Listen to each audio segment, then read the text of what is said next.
Mamãe querida, por que a senhora não morre logo e nos deixa em paz? A Jéssica disse isso olhando para as próprias unhas vermelhas, recém-feitas, enquanto tomava o vinho que eu mesma havia servido. Era domingo 2h15 da tarde na minha sala de estar. Meus 2 filhos, Roberto e Mônica, estavam sentados no sofá que eu comprei com meu 13º de 1987. Continuei cortando o bolo de cenoura, aquele que o Roberto sempre disse ser seu preferido. A faca deslizou pela cobertura de chocolate. Minha mão não tremeu. Meu filho nem sequer olhou para mim quando a mulher dele soltou aquelas palavras. Apenas cruzou os braços e virou o rosto para o lado. Naquele segundo, enquanto ouvia o tic-tac do relógio de parede, tomei uma decisão. 2 meses e 5 dias depois, numa manhã fria de sábado, eles estavam todos reunidos de novo. Mesma sala, mesmo sofá, mas dessa vez tinha um caixão no meio da sala. O meu caixão. Flores brancas, velas acesas, gente de preto chorando. Só que eu não estava morta. Quando abri aquele caixão e me levantei na frente de todo mundo, a cara da Jéssica foi a melhor coisa que eu vi em 77 anos de vida. Se você quer saber como uma mulher de 77 anos, viúva, aposentada, teve coragem de fingir a própria morte só para desmascarar os filhos que tentaram envenená-la, então fica comigo até o final, porque essa história vai te fazer repensar tudo o que você acha que sabe sobre família. Eu não vou te contar uma história de coitadinha. Não vou te contar uma história de vítima que aceita migalhas. Eu vou te contar como transformei o veneno que me deram em remédio para curar minha vida. Antes de continuar, se você gosta de histórias reais de pessoas que não aceitaram ser pisadas, se inscreve no canal, ativa o sininho e deixa seu like, porque aqui no Jardim das Memórias, a gente não conta história de quem desistiu. A gente conta a história de quem virou o jogo. E pode acreditar, quando você ouvir o que eu fiz, você vai querer aplaudir de pé. Agora me dá sua mão, porque essa jornada vai ser intensa. Mas no final, eu prometo, você vai sentir aquele gosto doce de justiça. Meu nome é Lúcia Martins. Tenho 77 anos. E durante 40 anos da minha vida, fui bibliotecária municipal na cidade de São Paulo, no bairro da Moca.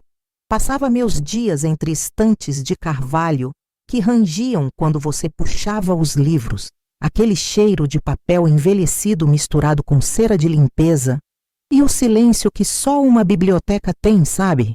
Aquele silêncio que abraça a alma. Organizava fichas catalográficas, ajudava estudantes a encontrar referências para trabalhos escolares e voltava para casa todo dia às 6 da tarde, com as mãos cheirando a tinta de carimbo. Meu falecido marido, Paulo Martins, era advogado, trabalhista, daqueles que defendiam o trabalhador comum, não os grandes empresários. Morreu há 9 anos de infarto fulminante. Estava tomando café da manhã, lendo o jornal, quando simplesmente caiu para frente. Nem deu tempo de chegar no hospital. Deixou 2 filhos, Roberto, que hoje tem 45 anos, e Mônica, de 40. Com o tempo, muito trabalho e economia de formiga, consegui juntar um patrimônio que para muita gente pode parecer pouco, mas para mim era a segurança da minha velhice. Minha casa na Vila Mariana, um sobrado antigo mas bem cuidado, estava avaliada em R$1.200.000. Tinha também R$400.000 aplicados em investimentos seguros e minha aposentadoria de R$6.000 por mês. Nunca fui de luxo, nunca fui de ostentação, mas sempre fui de dignidade. E foi justamente essa dignidade que quase me custou a vida. Deixa eu te contar como cheguei até aqui, porque nada caiu do céu na minha vida. Quando o Paulo morreu, o Roberto tinha 18 anos e estava no primeiro ano de faculdade de administração na Universidade Mackenzie. A Mônica tinha 16 e cursava o 2º ano do ensino médio. De uma hora para outra, Eu me vi sozinha com 2 filhos para criar e contas que não paravam de chegar. A pensão do Paulo demorou 8 meses para sair. 8 meses comendo arroz com ovo e feijão todo santo dia. Lembro que acordava às 5 da manhã, antes do sol nascer. O chão da cozinha era gelado debaixo dos meus pés descalços. Fazia café bem forte, daquele que você sente o cheiro, tomando conta da casa inteira. Preparava pão com margarina e acordava os 2. Veste o uniforme, Roberto. Mônica, levanta que você vai perder o ônibus. Depois de deixá-los prontos, eu mesma ia de ônibus até a biblioteca. 3 conduções. 1 hora e 20 minutos. De ida, a mesma coisa de volta. Chegava em casa às 7h30 da noite, com os pés inchados, aquela dor que sobe pela panturrilha. E ainda tinha que fazer janta, lavar roupa, ajudar com lição de casa. Finais de semana, eu fazia faxina para fora. Limpava escritórios, casas de família, apartamentos de gente que mal olhava na minha cara. Ganhava R$50 por faxina naquela época. Parece pouco, mas com 4 faxinas por mês, eu pagava a conta de luz. A faculdade do Roberto custava R$620 por mês. Eu pagava. Quando ele quis fazer curso de inglês, porque disse que precisava para o currículo, mais R$380. Eu pagava. Quando ele se formou, fiz uma festa na minha casa. Gastei R$1.200 em comida, bebida, decoração. Vendi o anel de ouro que minha mãe tinha me dado no meu casamento. Uma aliança grossa, com detalhes em filigrana. Valia muito mais, mas precisava do dinheiro rápido. A Mônica sempre foi mais estudiosa que o Roberto. Passou em letras na USP, universidade pública, graças a Deus, mas tinha material, tinha transporte, tinha alimentação. Tudo isso eu bancava. Quando ela se casou a primeira vez, com 23 anos, fiz questão de dar o casamento que ela merecia. Aluguel de salão, buffet, vestido de noiva, convites, lembrancinças, R$18.500. Vendi o único terreno que eu tinha herdado do meu pai, lá em Minas Gerais. Um pedaço de chão com vista para a serra. Meu pai adorava aquele lugar. Eu adorava também. Mas filhos vêm primeiro, não é? Foi o que sempre me ensinaram. Lembro de uma noite específica. A Mônica tinha uns 9 anos. Ela estava doente, febre alta. E eu não tinha dinheiro para o remédio. Fui em 3 farmácias diferentes pedindo para parcelar. Na terceira, o farmacêutico teve pena e me vendeu fiado. Paguei na semana seguinte, mas nunca esqueci a humilhação de ter que implorar para cuidar da minha própria filha. Jurei para mim mesma naquela noite. Vou trabalhar até não aguentar mais, mas meus filhos nunca vão passar pelo que eu passei. Nunca vão precisar implorar. E eu cumpri essa promessa. Trabalhei 40 anos. 40 anos acordando antes do sol, voltando quando já estava escuro. 40 anos com as costas doendo, com as pernas cansadas, com as mãos ásperas de tanto trabalho. Mas olhava para o Roberto e para a Mônica e pensava: valeu a pena, eles estão bem, eles têm futuro. Que boba eu fui! Mas então veio a Jéssica. Ela entrou na vida do Roberto como aqueles vendavais que chegam do nada e deixam tudo de cabeça para baixo. Era verão de 2012, quando ele me ligou dizendo que tinha conhecido alguém especial. A voz dele estava diferente, mais aguda, mais animada. Mãe, você precisa conhecer ela, é incrível. Ela é dentista, tem consultório próprio, é linda. Marcamos um almoço na minha casa num domingo. Lembro que acordei às 6 da manhã para fazer aquele frango assado com batatas que o Roberto sempre amou desde criança. Temperei com alecrim fresco que eu mesma plantava no quintal, alho socado, limão siciliano. O cheiro tomou conta da casa inteira. Arrumei a mesa com a toalha bordada que minha sogra tinha feito à mão, coloquei as flores amarelas no vaso de cristal. Preparei suco de maracujá natural. Quando a campainha tocou, meio-dia e 15, fui abrir com um sorriso no rosto e o coração cheio de expectativa. A Jéssica estava ali na porta. Cabelo liso, castanho escuro, alisado quimicamente. Dava para ver pelo brilho artificial. Unhas vermelhas compridas, daquelas de gel que custam R$ 150 para fazer. Vestido branco, justinho no corpo. Salto fino bege, bolsa de marca pendurada no braço. Bonita, eu admito. Aquela beleza de revista, de quem gasta tempo e dinheiro em salão toda semana. Oi, dona Lúcia, prazer. A voz dela era doce demais, melada. Daquele jeito que você sente que tem açúcar, mas no fundo tem veneno. Entrei com eles, ofereci suco, mostrei a casa. Ela olhava para tudo com aquele olhar avaliador, sabe? Não era admiração, era cálculo. Ai, que casa charmosa! É antiga, né? O Roberto falou que a senhora mora aqui há quantos anos mesmo? 32 anos, respondi com orgulho. Ela sorriu, mas o sorriso não chegou nos olhos. Na hora do almoço, mal tocou na comida. Ficou cutucando as batatas com o garfo, mexendo no celular embaixo da mesa, dando risadinhas baixas. Roberto, olha aqui que engraçado. Ele ria junto, esquecido de mim, esquecido da comida que eu tinha passado horas preparando. Tentei puxar conversa. Jéssica, o Roberto me contou que você tem consultório. Onde fica? Ah, na Vila Olímpia. Consultório pequeno ainda, mas estou planejando expandir. Preciso de investimento, sabe como é? Olhou para o Roberto quando disse investimento. E ele olhou para ela como se fosse a 8ª maravilha do mundo. 2 meses depois, eles estavam morando juntos. 6 meses depois, noivos. 1 ano depois, casados. Adivinha quem pagou a festa? R$ 23.000.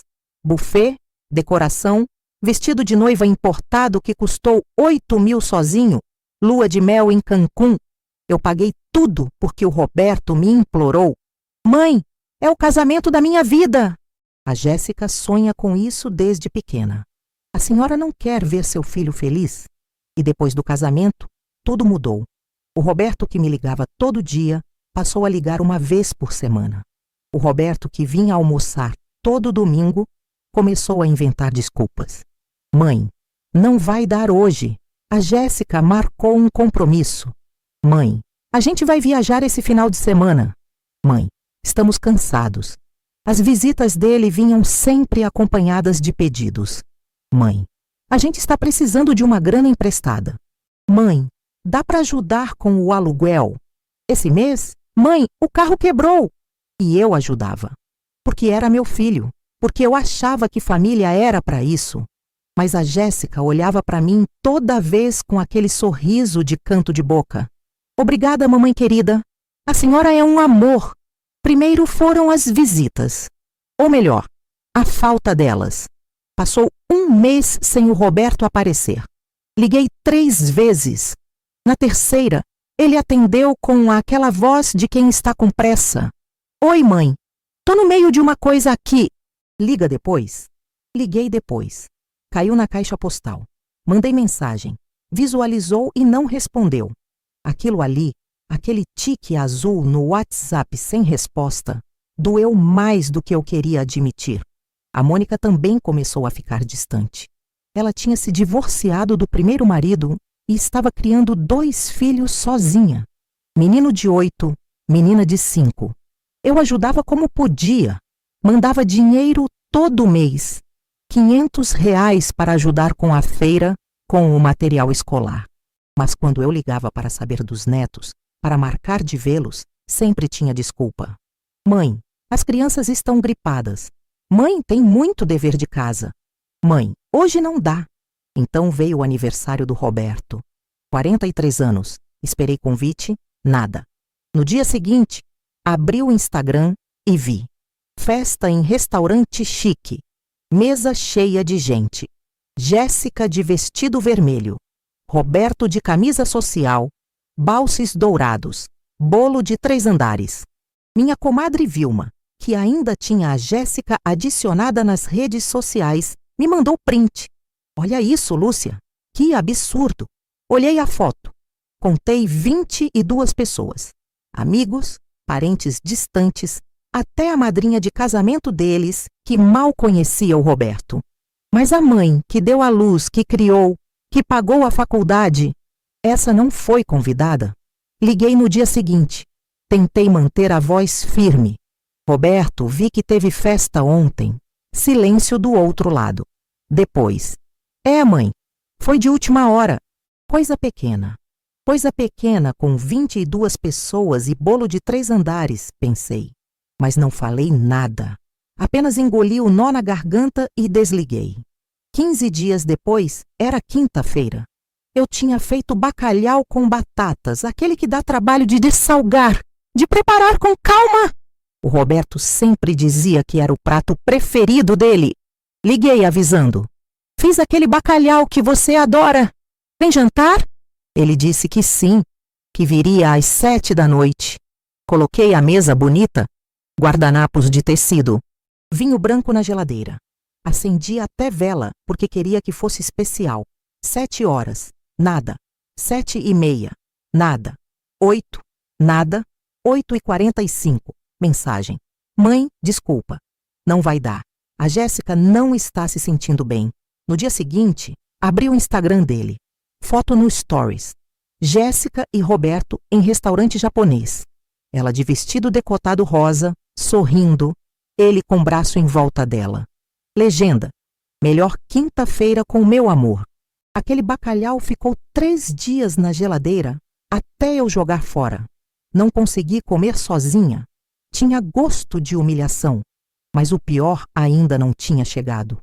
Um mês depois, recebi ligação da Mônica. Precisamos conversar, mãe. Sobre o quê, filha? Sobre a senhora. Marcamos num café perto da casa dela. Cheguei 15 minutos adiantada, ansiosa. Quando ela chegou, vinha com o Roberto e a Jéssica. Os 3 sentaram do outro lado da mesa. Eu sozinha de um lado. Eles 3 do outro. Como se fosse um julgamento. A Jéssica começou. Mamãe querida, a gente está preocupado com a senhora. Preocupado com o quê? A senhora está vivendo naquela casa enorme sozinha. Não é perigoso? Não seria melhor vender e ir para um lugar menor? Ou até um lar de idosos, sabe? Tem uns muito bons hoje em dia. Senti o sangue subir na cabeça. Lar de idosos? Eu tenho 75 anos, não 90. Estou bem, estou lúcida. Cuido da minha casa sozinha. Mas a Mônica entrou na conversa. Mãe, não leva para o lado pessoal. É que a gente está pensando no futuro. A senhora tem esse patrimônio todo parado. Essa casa vale mais de 1 milhão. Esse dinheiro investido. E a gente aqui, seus filhos, passando dificuldade. Passando dificuldade. Olhei para o relógio Rolex no pulso da Jéssica. Para a bolsa Louis Vuitton no colo da Mônica. Para o carro importado que o Roberto tinha postado foto semana passada. Que dificuldade! O Roberto bateu a mão na mesa, fez o copo d'água balançar. Mãe, a senhora não entende. Eu estou desempregado há 8 meses. 8 meses! Tenho 2 filhos adolescentes. Dívidas de 80.000 reais no cartão de crédito. E a senhora, aí sentada em cima de quase 2 milhões. Só guardando para quê? Para levar para o caixão.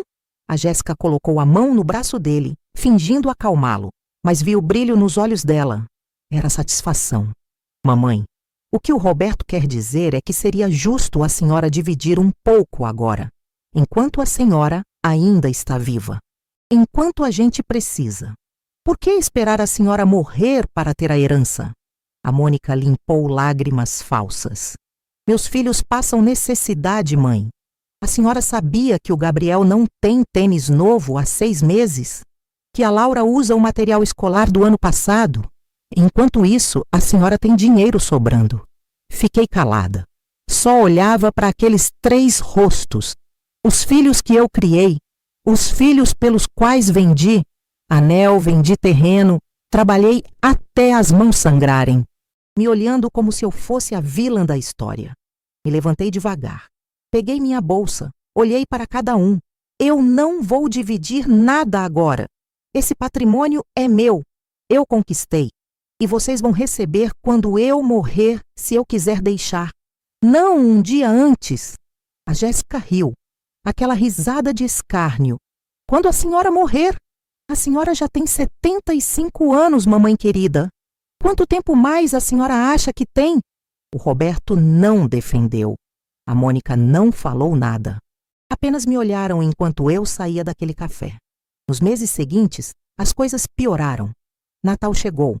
Nem fui avisada da ceia. Descobri por foto no Facebook. Ano Novo, mesma coisa. Meu aniversário, em março, passou em branco. Nem mensagem recebi. Tentei ligar. Ninguém atendia. Mandava mensagem. Visualizavam e ignoravam. Foi aí que comecei a perceber algo estranho. A Jéssica tinha começado a aparecer na minha casa, sem avisar. Oi, mamãe. Passei aqui para ver como a senhora está. Trouxe um chá especial. É bom para a saúde. Trazia potinhos. Chá verde, chá de ervas, vitaminas em cápsulas. Toma, mamãe. Todo dia, uma antes de dormir. O Roberto também apareceu uns dias, com sucos. Mãe, a Jéssica fez esse suco detox para a senhora. É bom para a circulação. Toma todo dia de manhã. A Mônica vinha com vidrinhos de remédio natural. Para a pressão, mãe, para o coração. A senhora precisa cuidar da saúde. No começo achei que era preocupação genuína. Finalmente pensei, eles estão lembrando de mim. Tomei o chá, tomei o suco, tomei as vitaminas. Uma semana depois comecei a sentir tonturas, fraqueza, náusea. Minha vizinha, Dona Beatriz, me achou desmaiada no quintal. Chamou a ambulância. Fui internada. Os médicos fizeram 1000 exames. Não conseguiram identificar nada. Senhor Lúcia, seus exames estão normais. Deve ser cansaço, estresse. Voltei para casa, melhorei por uns dias. Até a Jéssica aparecer de novo com mais chá. Mamãe, não pode parar de tomar. É tratamento contínuo. 3 semanas depois, internada de novo. Dessa vez com sintomas piores. Visão embaçada, tremores, vômito. 5 dias no hospital. Os médicos de novo sem resposta. É inexplicável, Dona Lúcia. Vamos fazer mais exames. Voltei para casa. E foi naquela noite, olhando para os potinhos de chá na cozinha, que uma suspeita horrível começou a crescer no meu peito. Será que... Não, meus filhos não. Impossível. Mas a suspeita ficou ali, latejando como uma ferida aberta que não fecha. A suspeita não me deixava dormir. Ficava olhando para o teto até de madrugada, pensando, repensando. Meus filhos não. Impossível. Mas e se? Na segunda-feira seguinte, sem contar para ninguém, fui até uma loja de eletrônicos no centro, daquelas especializadas em segurança. O vendedor, um rapaz jovem de uns 30 anos, me atendeu com paciência. A senhora quer câmeras de segurança? Para onde? Para minha casa. Principalmente para a cozinha. Ele me mostrou umas câmeras pequenas, modernas, que gravam tudo e mandam para o celular. Comprei 3. R$ 2.400. Instalei sozinha, uma atrás do pote de mantimentos, disfarçada. Outra em cima da geladeira, entre as plantas artificiais. A terceira na sala, dentro do relógio de parede que já não funcionava há anos. Não contei para ninguém. Naquela mesma semana, a Jéssica apareceu. Era terça-feira, 3h20 da tarde. Eu estava vendo televisão quando a campainha tocou. Oi, mamãe querida, trouxe o chá da senhora.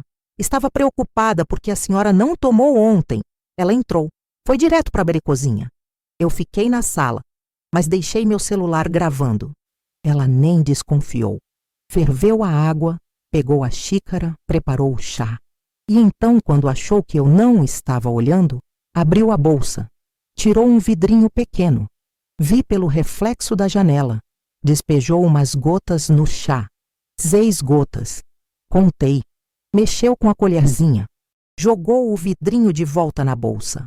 Sorriu. Quando trouxe a xícara para mim, o sorriso era doce. Aqui, mamãe. Tomei bem quentinho que faz melhor efeito. Peguei a xícara. Fingi dar um gole. Obrigada, minha filha. Quando ela foi embora, corri para a pia e joguei tudo fora. As mãos tremiam tanto que deixei a xícara cair. Quebrou em 3 pedaços. Sentei no chão da cozinha e chorei. Chorei como não chorava desde o dia que enterrei meu marido. Mas eu precisava de mais provas. Uma gravação não seria suficiente. Na quinta-feira, foi a vez do Roberto. Mãe, vim trazer o suco. A Jéssica fez especial para a senhora. Ele deixou o suco na geladeira. Pensei que fosse só isso. Mas ele voltou. Esqueci uma coisa, mãe. Foi até a cozinha. Peguei meu celular e fingi estar mexendo. Mas ativei a câmera. Ele abriu a geladeira, pegou a garrafa de suco, olhou para os lados, tirou do bolso um vidrinho, produto de limpeza, desinfetante concentrado, despejou dentro do suco, fechou a garrafa, balançou, guardou de volta, voltou para a sala sorrindo. Pronto, mãe, tá tudo certo, eu tomo conta da senhora. Quando ele foi embora, joguei o suco fora, guardei a garrafa como evidência. Na sexta veio a Mônica, com vitaminas. Mãe, são essas aqui. A senhora toma 2 por dia, de manhã e à noite. Vi ela na cozinha, mexendo no vidro de vitaminas, trocando as cápsulas verdadeiras por outras, brancas com pó dentro. Muito mais pó do que deveria ter. Overdose de medicamento. Minha própria filha. Naquela noite, quando estava sozinha, sentei na cama e revisei todas as gravações.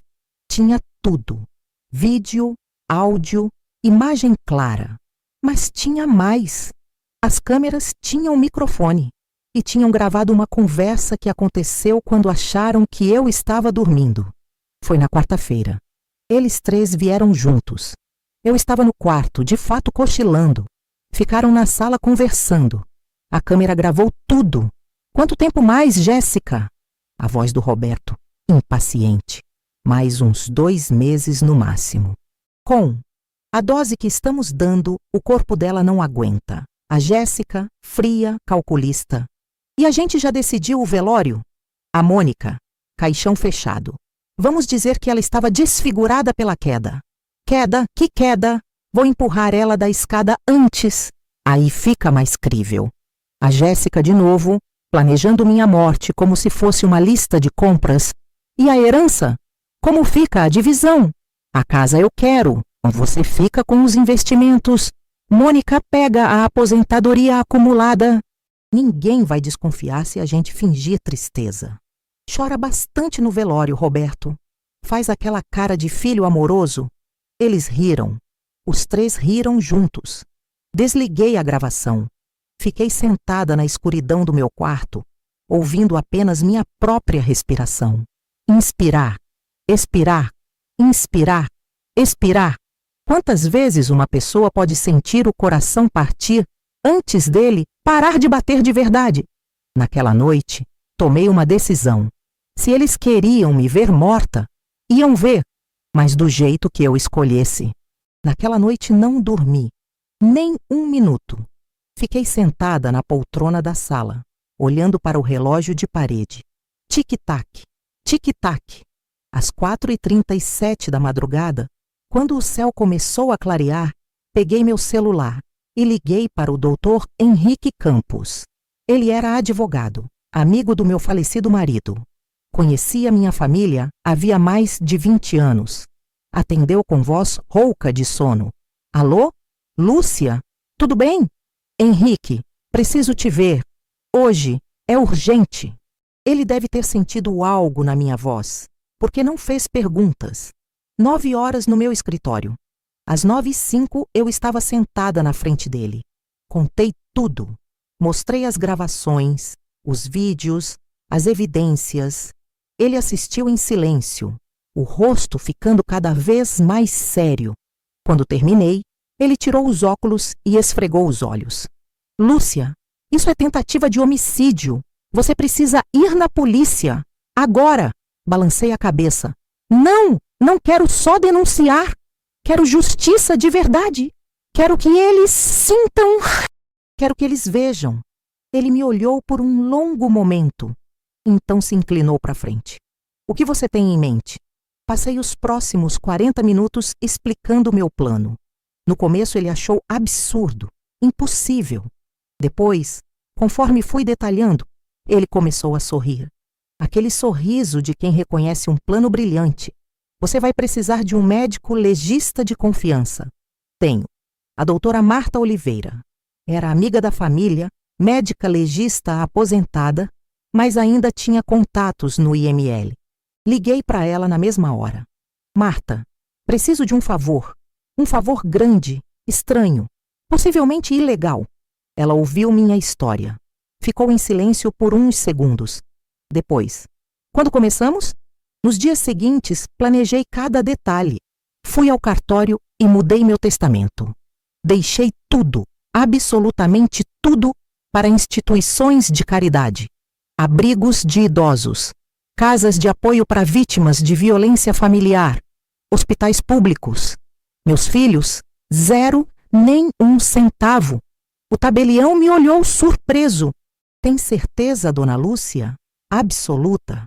Gravei um vídeo testamento. Sentada na minha sala, de frente para a câmera, expliquei tudo.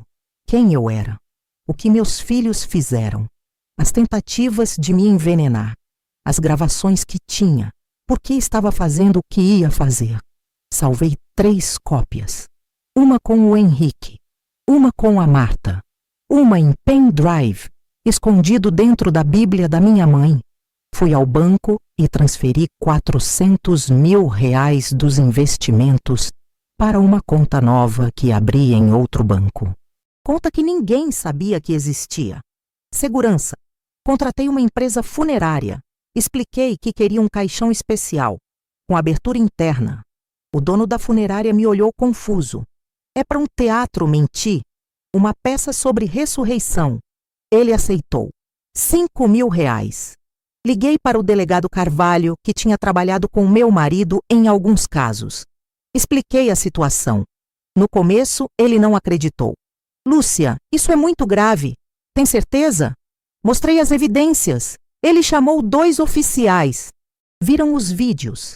Ouviram os áudios. O rosto deles mudou. Ficaram sérios, raivosos. Filhos da mãe, um deles murmurou.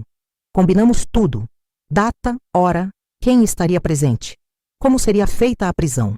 Henrique entrou em contato com o Ministério Público. Conseguiu que um promotor estivesse presente. Tudo pronto, tudo planejado. Agora era só executar. E fingir que nada estava acontecendo.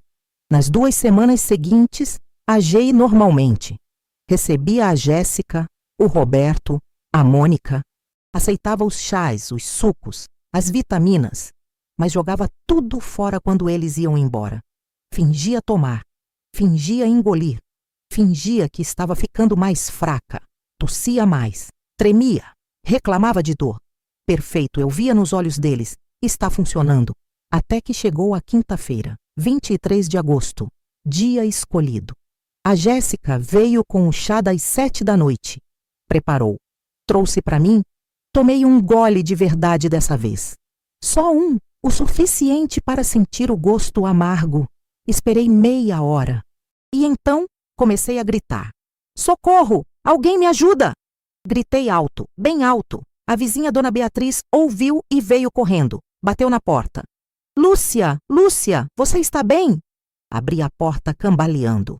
Segurei no batente. Deixei meu corpo cair. Ela me amparou. Jesus! Vou chamar a ambulância! Não! Chamei ofegante. Chama minha amiga, doutora Marta. O número está na geladeira. Ela ligou. 15 minutos depois, a Marta chegou. Entrou com uma maleta preta de médico. Dona Beatriz, pode deixar. Eu cuido dela. A vizinha saiu, assustada. Marta me olhou, fechou a porta. Agora? Agora! Deitei no chão da sala. Ela pegou o estetoscópio. Fingiu me examinar. Colocou 2 dedos no meu pescoço, simulando verificar pulso. Respirou fundo. Lamento informar. A senhora Lúcia Martins faleceu. Insuficiência cardíaca súbita. Dona Beatriz, que ainda estava na varanda espiando pela janela, soltou um grito. Ai, meu Deus, coitada! Marta ligou para o Roberto. Seu Roberto, Sou a doutora Marta, amiga de sua mãe. Lamento informar que sua mãe acabou de falecer. Silêncio do outro lado. Depois, como? Insuficiência cardíaca. Foi rápido, ela não sofreu. Outro silêncio. Tá bom. A gente já vai aí. Deitada no chão, de olhos fechados, ouvi tudo. A voz dele, fria, sem emoção. 40 minutos depois, eles chegaram. Roberto, Jéssica e Mônica. Entraram na sala. Olharam para meu corpo no chão, coberto com um lençol branco que a Marta tinha colocado.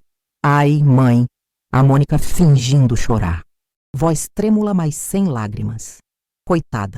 A Jéssica com a mão no peito. Tão de repente. Mas ela já estava tão fraquinha, né? Roberto não disse nada. Apenas ficou olhando. Marta explicou os procedimentos. O corpo será liberado amanhã. Sugiro o velório para sábado. Caixão fechado seria melhor. Ela estava um pouco desfigurada pela queda. Que queda? Roberto perguntou rápido demais. A que ela deu hoje à tarde. Não te contaram? Ah, sim, claro. Nos 2 dias seguintes, fingi estar morta enquanto tudo era preparado. Fiquei escondida num quarto de hotel perto do cemitério. Marta cuidou do atestado de óbito falso. Henrique organizou o velório. Flores brancas, velas, padre, caixão especial, tudo pronto. Sábado chegou, 3 da tarde. A capela do cemitério São Paulo estava cheia. Mais de 50 pessoas. Amigos, conhecidos, vizinhos. Dentro do caixão fechado, eu esperava. Ouvia tudo. Tinha um microfone pequeno transmitindo para o fone de ouvido do Henrique lá fora. Escutava as conversas. Ela era tão boa, alguém dizia. Coitada, morreu sozinha. Os filhos devem estar destruídos. Olhei para o relógio que tinha no pulso. 4h15. Hora de começar. Ouvi a voz do padre.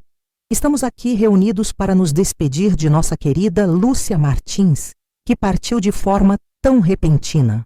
Esperei. Ele continuou. Mulher trabalhadora, mãe dedicada. Agora, empurrei a tampa do caixão. O mecanismo especial funcionou perfeitamente.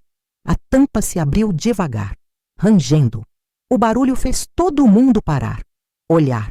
Sentei dentro do caixão, abri os olhos, olhei diretamente para o Roberto, para a Jéssica, para a Mônica. Surpresa! Vim ao meu próprio velório ver a cara de vocês. Silêncio absoluto, por 3 segundos completos. Ninguém respirava. Depois o caos, gente gritando, cadeiras caindo. Alguém desmaiou. Acho que foi a comadre Vilma, mas eu não tirei os olhos dos meus filhos. O Roberto estava branco, branco que nem papel, boca aberta, olhos arregalados. A Jéssica começou a tremer. As pernas falharam. Ela caiu de joelhos no chão. A Mônica apenas gritou. Um grito agudo de terror puro. Me levantei dentro do caixão. Desci devagar. Peguei o microfone que o padre tinha largado. Vocês 3 acharam que iam me matar, né? Acharam que iam me envenenar aos pouquinhos e ficar com minha casa, com meu dinheiro, com tudo que eu construí em 77 anos de vida? Roberto tentou falar. Mãe, eu... Cala a boca! Gritei. E ele calou. Pela primeira vez em anos, meu filho me obedeceu. Vocês colocaram raticida no meu chá. Apontei para a Jéssica. Ela estava chorando agora. De verdade. Lágrimas escorrendo pela maquiagem. Você colocou produto de limpeza no meu suco. Apontei para o Roberto. Ele baixou a cabeça. E você me deu overdose de medicamento nas vitaminas. Apontei para a Mônica. Ela estava em choque, congelada. Mas eu gravei tudo. Tenho provas. Tenho vídeos. Tenho áudios de vocês planejando meu velório, dividindo minha herança, rindo da minha morte. Foi nesse momento que o delegado Carvalho entrou, com 4 policiais, com algemas. Roberto Martins, Jéssica. Martins, Mônica Martins, vocês estão presos por tentativa de homicídio qualificado e associação criminosa. Virei as costas enquanto os policiais colocavam as algemas. Não olhei para trás quando a Mônica começou a implorar. Mãe, mãe, por favor, mãe, me perdoa. Continuei andando, saí da capela. O sol estava brilhando lá fora. Ar fresco, liberdade. Atrás de mim, ouvi a Jéssica gritando: isso não pode estar acontecendo! Isso não pode estar acontecendo! Mas estava. E era só o começo. 3 meses depois daquele sábado no cemitério, eu estava sentada na sala do Fórum Criminal de São Paulo. Era uma terça-feira, 10 da manhã. Sala de audiências número 7. O juiz, Dr. Armando Ferreira, homem de uns 60 anos com óculos de leitura, pendurados no pescoço, leu a sentença. Roberto Martins, 12 anos de reclusão em regime fechado, por tentativa de homicídio qualificado e associação criminosa. Multa de R$50 mil em danos morais para a vítima. Perda total dos direitos sucessórios. Olhei para o meu filho. Ele estava de uniforme laranja de presidiário, algemas nos pulsos, barba por fazer, olheiras profundas. Chorava. Aquele choro de quem finalmente entendeu que as ações têm consequências. Mas era tarde demais. Jéssica Martins. O juiz continuou. 15 anos de reclusão em regime fechado. A pena foi aumentada por ser profissional da saúde e usar seus conhecimentos para cometer o crime. Multa de R$80 mil. Perda total dos direitos sucessórios. A Jéssica não chorava. Estava em choque, parada, olhando para o nada.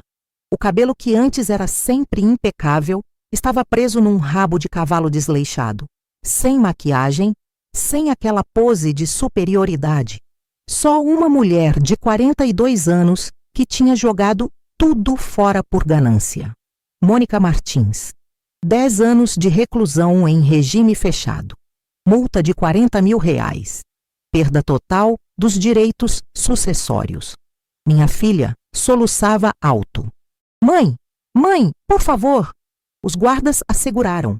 Eu não olhei, não me virei, apenas me levantei e saí daquela sala com a cabeça erguida. No corredor, o Henrique me esperava. Conseguimos, Lúcia. Justiça foi feita. Eu sei, mas sabe o que é engraçado? Não sinto alegria. Só um vazio imenso onde antes tinha amor. Ele colocou a mão no meu ombro. Vai passar. Com o tempo, vai passar. 6 meses se passaram desde o julgamento. Vendi a casa da Vila Mariana, R$1.200.000. Dinheiro que doei integralmente. Metade para o abrigo Santa Clara, que cuida de idosos vítimas de violência familiar. A outra metade dividi entre 3 hospitais públicos que atendem pacientes oncológicos. Doei porque não queria nada que me lembrasse daquele lugar, daquelas paredes que viram tanta dor. Comprei um apartamento pequeno em Santos, no litoral. 2 quartos, varanda com vista para o mar, 86 metros quadrados. R$320 mil à vista.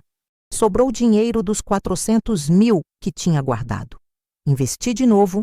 Agora tenho renda passiva de R$3 mil por mês, além da minha aposentadoria.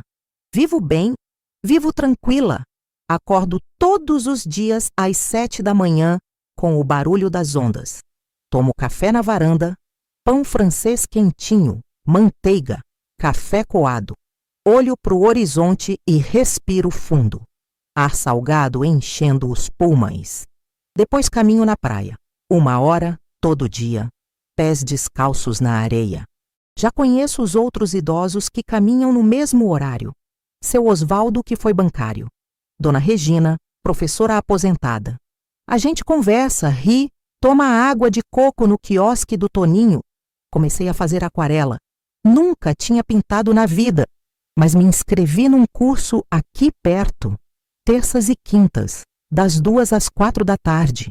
Professora Carla, moça jovem de uns 35 anos, paciente, gentil. Eu não sou boa, minhas pinturas são tortas, as cores saem do lugar, mas é meu. É algo que faço porque quero, não porque preciso. Faço terapia toda sexta-feira. Doutora Patrícia, psicóloga especializada em traumas familiares. Nas primeiras sessions, eu chorava do começo ao fim.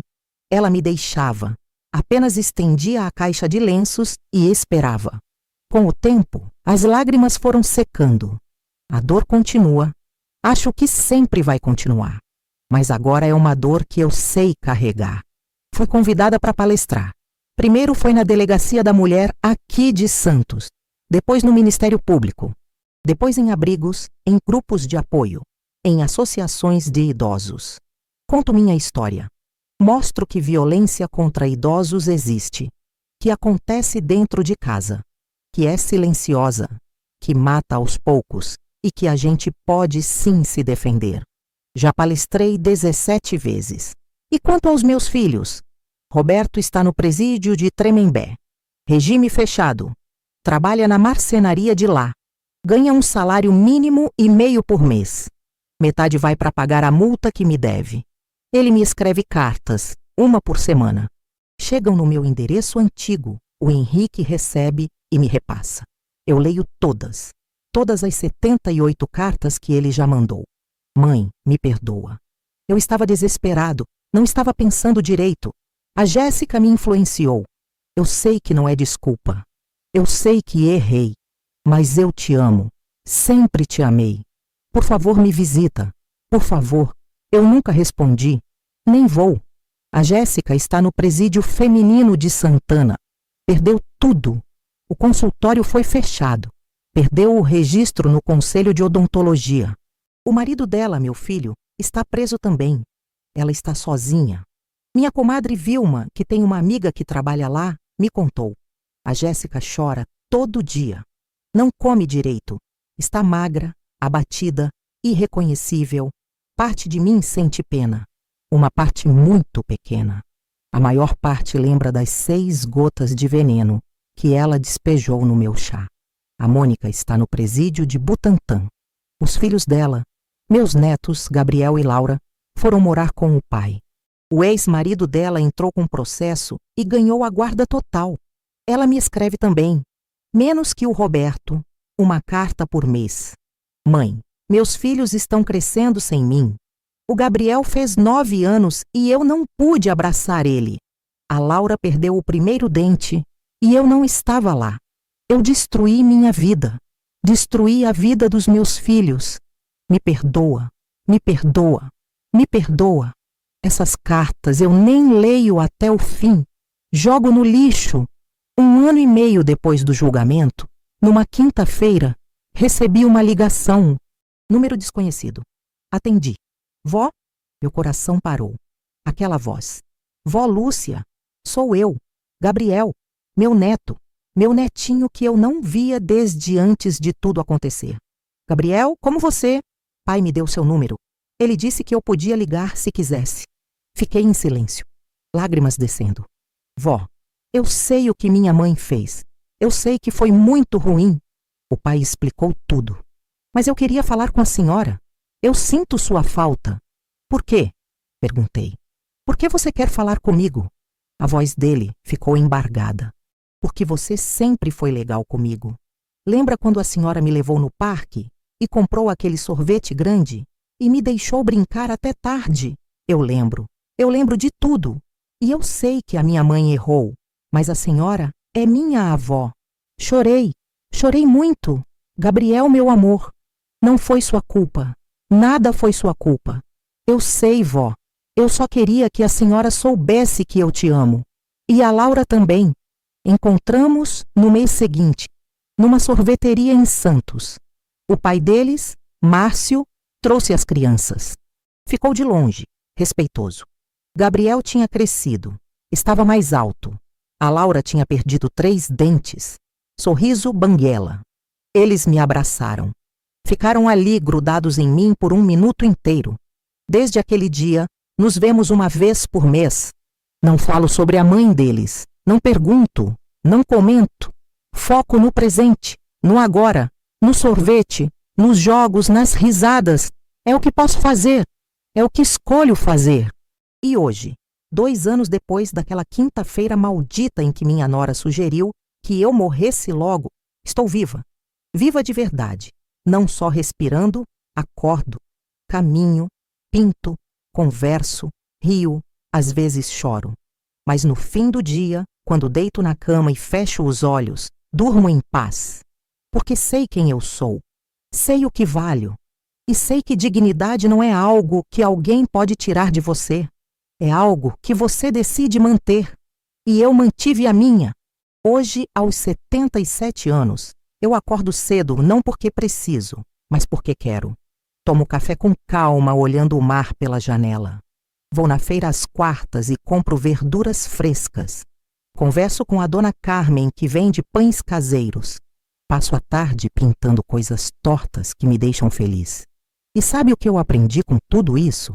Aprendi que amor de verdade não cobra preço. Não exige que você morra para existir. Não te faz pequena para se sentir grande. Aprendi que família nem sempre é sangue. Às vezes, é a vizinha que bate na porta perguntando se você já almoçou. É o amigo que te escuta sem julgar. É o neto que liga só para dizer que te ama. Aprendi que respeito não se implora. Ou te dão, ou você se afasta. E tá tudo bem se afastar. Não é egoísmo, é sobrevivência. Aprendi que nunca, nunca é tarde para virar a mesa. Eu tinha 75 anos quando descobri que meus filhos queriam me matar. Podia ter desistido, podia ter me entregado, mas escolhi lutar e venci. A Lúcia de 2 anos atrás, aquela que aceitava migalhas, que aceitava desrespeito, que achava que o amor de mãe tinha que engolir tudo, essa Lúcia morreu naquele caixão. E a Lúcia que ressuscitou é outra. É uma mulher que sabe o próprio valor, que não abaixa a cabeça, que não aceita menos do que merece. Se você está me ouvindo agora e está passando por algo parecido, se sua família te maltrata, te humilha, te usa, escuta bem o que eu vou te dizer. Você não é obrigada a aceitar. Você não é obrigada a perdoar. Você não é obrigada a manter laços só porque é sangue. Sangue que te envenena não vale nada. Se afasta, denuncia, luta, porque você merece viver em paz. Você merece respeito. Você merece dignidade. Não importa a idade que você tem. 60, 70, 80, 90 anos. Enquanto você estiver respirando, você tem direito de ser tratada com amor. E se não te tratam, você tem direito de ir embora. Tem gente que vai dizer que você é egoísta, que vai dizer que mãe perdoa tudo, que família é para sempre. Não escuta. Essas pessoas não viveram o que você viveu, não sentiram a dor que você sentiu. Só você sabe o peso que carrega. E só você pode decidir largar esse peso. Eu larguei. E hoje, quando olho no espelho, vejo uma mulher livre, com rugas, com cabelos brancos, com marcas de quem viveu muito, mas livre. E essa liberdade, meu bem, não tem preço. Se essa história tocou seu coração, se você se viu em algum momento dessa jornada, ou se conhece alguém que está vivendo algo parecido, deixa seu comentário aqui embaixo, contando de onde você está assistindo. Escreve sua cidade, seu estado, seu país. Quero saber quem está do outro lado dessa tela me ouvindo. E se você conhece alguém que precisa ouvir essa mensagem, que precisa saber que nunca é tarde para lutar pela própria dignidade, compartilha esse vídeo. Manda para aquela amiga, para aquela vizinha, para aquela pessoa que você sabe que está sofrendo calada. Deixa seu like se você ficou até o final. Se inscreve no canal Jardim das Memórias e ativa o sininho para não perder as próximas histórias, porque aqui a gente não conta história de coitadinha. A gente conta história de guerreira, de mulher que não desistiu, de mulher que virou o jogo. Eu sou Lúcia Martins, tenho 77 anos e essa foi minha história de vingança e recomeço. Um abraço forte no coração de cada um de vocês. E lembra sempre, dignidade não envelhece, dignidade não tem preço e dignidade ninguém tira de você. Você que decide se entrega ou se levanta. Eu me levantei. E você também pode.